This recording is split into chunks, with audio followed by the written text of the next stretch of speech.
The pace of change in insurance is exponential. With tech companies setting new standards, insurers have to think outside the box to stay in pace with fast-changing customer needs, as well as with the opportunities that technology offers. Vivien Berbigier, the CEO EMEA and member of the executive board at BNP Paribas Cardif, will speak about making insurance more accessible in all its different meanings.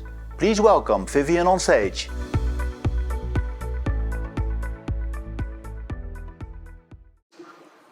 Buenos dias, bonjour and good morning. I hope yesterday's fiestas in Barcelona streets were nice. And this morning, I'd like to talk about making insurance more accessible. Now, this may sound like a bit of a weird subject, given that the insurance industry has grown into a large industry, representing 7% of the world's GDP. However, the world is suffering from a strong protection gap. In fact, only 1 in 3 of disaster losses is being insured. And this is damageable to the people because insurance represents or gives a social role. This protection gap is, on top of that, increasing under the combined effects of pandemics and geopolitical risks and climate change and digitalization. Sadly, the world is becoming a riskier place. And people do take notice. BNP Paribas Cardif rolls out on a regular basis a protection survey where we try to evaluate the feeling of people as to how well they are protected facing health issues or accident issues or job loss issues. In the last 3 years, their concerns was raised another 5 points to 70%. In fact, 40% of people have faced difficulties in reimbursing their loans. It was only 35% just 3 years ago. So if the world is not that well protected, and if people know about it and are anxious about it, why do they not insure? This specific topic is something we're very keen about in Cardif and passionate about. Cardif is an insurer which is partnering with large brands and big distribution networks across continents and across industries to help them sell insurance to their tens of millions of customers. And we're present in various types of countries, from low insurance penetration places like India, where we used to help the State Bank of India bring protection to their 500 million customers, or in Latin America, where financial inclusion is slower in the growing, as well as in more developed markets, where we're partnering with the biggest banks and car manufacturers and retailers and telcos and consumer finance companies. Everywhere, we find that making insurance more accessible boils down to 3 things, which are making insurance understandable, increasing inclusivity of insurance, and bettering the ease of use. If I start with inclusivity, meaning people just barely do not have access, or basically do not have access to insurance, it's obvious in remote places. And this is a story well known by many of you. In places like India or Africa, there's a few silver bullets to make it work, one of which is actually a very business model, which is to rely on trusted household brands which compensate for the discomfort of people who are still not that accustomed with insurance, as well as on large distribution networks which have a reach on the field, understand bank branches, or the retailer on the corner of the street, or the car reseller in town, or the local social credit institution. By leveraging on both of those assets, it's very easy, with just a few tens of employees, to, in just a couple of months, roll out protection savings offers to millions of people. And when we partner with Neon in Brazil, very quickly do we provide such access. And hence, we've managed to cover more than half of Chilean families, more than 10 million customers in Colombia, and in all of the countries, we have millions and millions of rather mass market clientele. But the surprise and good news is that inclusion also matters, and there's work to do, and has potential in more developed economies. For example, some products, although they have proven their social use, are very developed in some countries, but for historical reasons, not so much in others. Take credit protection for mortgages. When a family purchases a home, usually takes a loan, drastically increasing their liabilities and henceforth their weaknesses, should something happen to them in terms of health, in terms of accidents. This has given birth to very large markets where we provide large protection in France, in Belgium, in Italy, in Japan. But surprisingly so, it's not the case in other places like the Nordics country in Europe, or Germany, or some parts of Central Eastern Europe. By leveraging our understanding as to what works, what doesn't work, we're trying to bring the best products that bring social protection to those markets, like we're doing with Check24, which is one of the main digital platforms in Germany, on the topic of credit protection around mortgage. There's a second reason why inclusivity has potential in developed countries, which is that the traditional products that have been brought have been designed by actuaries trying to minimize the risk. And so there's a whole lot of exclusion. Typically, insurance contracts in traditional networks have 15 to 20 exclusions. And yet, recent times show us that many times we don't want to use those exclusions. When there's an earthquake in Turkey, you don't really want to. It's not the best of times to actually apply those. When there's a war, when there's a pandemic, not to mention the PR repercussions. So we've gathered a team to revisit all of our products and have managed and realized that in fact you can drill down the number of exclusions from 15, 20 to 4 or 5. And mind you, those 4 or 5 are compulsory by law, so we're actually kind of forced to give those exclusions.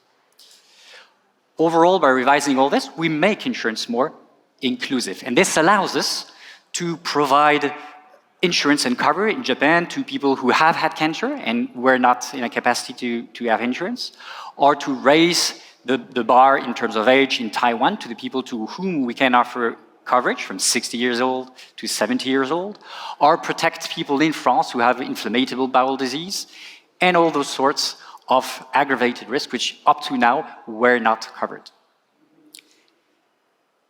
To make insurance more accessible, beyond inclusivity, is the topic of understandability. Now, to start with, the pure readability of insurance policies is an easy topic to see, but a very complex one to address. Policies typically have 20, 30, 40 pages of unintelligible text. Reviewing them, however, with a very transversal team, allowed us to increase the understandability of those, which we measure through tests at the end, by about 30%. And reduce the number of pages, in the best of cases, to 2, 3 pages, which is the first step.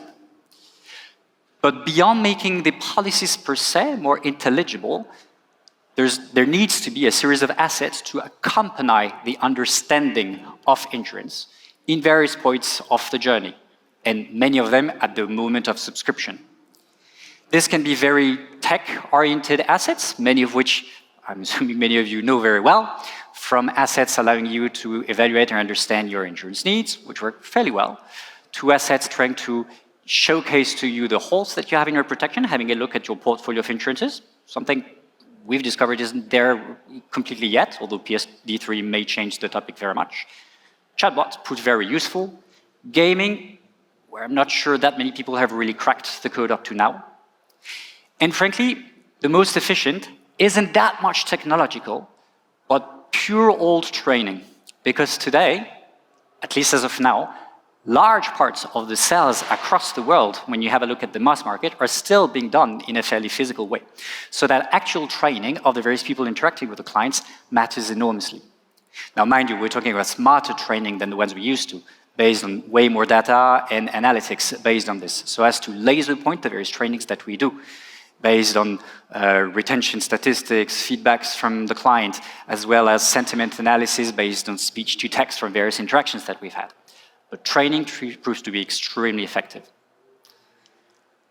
I would argue that in terms of understandability of insurance, a third element matters enormously, which is the likability element. How do clients understand insurance? Do they understand it as a boring thing or something that is forced on them, that they, by law, need to contractualize? Or do they understand it as a social benefit that they can acquire? Likewise, do they understand insurers as robbers who try to not pay as much as they can, the various claims that they should be entitled to? Or do they understand insurers as partners helping them to grow a better life, or at the very least, a safer life?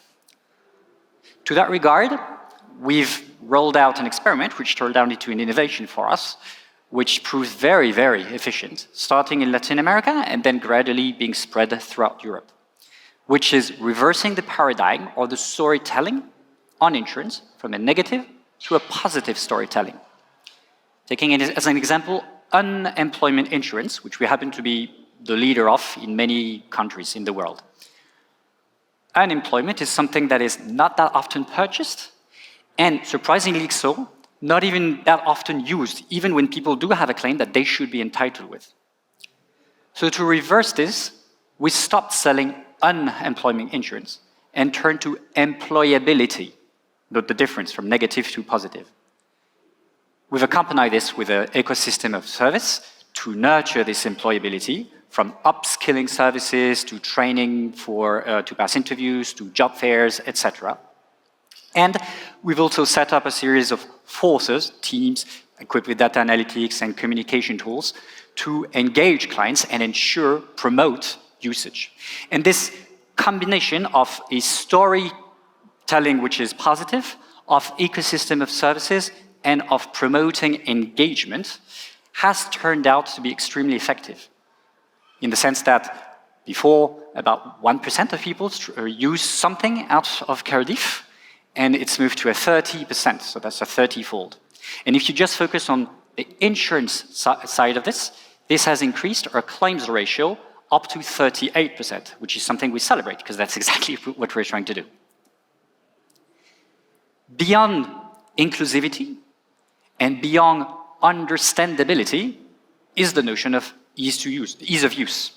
Because when we talk about making insurance more accessible, we're mostly talking about mass markets. And in mass markets, ticket size can be really low, down to micro insurance.